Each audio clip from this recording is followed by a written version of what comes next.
এই দুনিয়ায় নানান কিসিমের সুখ হয়। কারো সুখ রান্ধনের ঘরে, কারো সুখ খাওনের ঘরে। কেউ কেউ তো আবার রান্ধন খাওন তৈলা রাইখা সুখে খুঁজা বেড়ায় আড্ডা বাজিতে। কত জানে তো সুখের অভিনয় কইরাও সুখী হইবার পারে না। এই দুনিয়ায় আসল সুখের হদিস কেউ কইবার পারবো না। সুখ খুঁজা খুঁজা হায় রে কান্দন তাগো। অমন কান্দাকারিতে যদি সুখ আইবারই হইতো, তাইলে তো সুখে থাকতো ওই নাবালক খোলা পাইন। তাগুর কান্দনের রাইত নাই, দিন নাই, সময় নাই।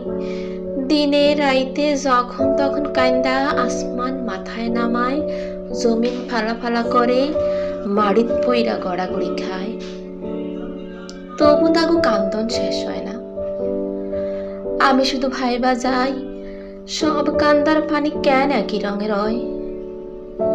কেন সুখের কান্দনের পানি ফর্সা হয় না? কেন দুঃখের কান্দনের পানি কালা হয় না? আর কেনই বা বুকের ভিতরের কান্দন রক্তের মতন লাল হইয়া বাইর হয় না? তাইলে এই দুনিয়ায় সুখের অভিনয় কইরা এত এত বুকে তুষের আগুন জ্বালাইয়ে থাকুন লাগতো না। এত এত কান্দন আর তামসার নিচে সুখের দাফন দেওয়ানের লাইগা ওই সুখের অভিনয় দুনিয়ার সেরা ক্রিমিনাল।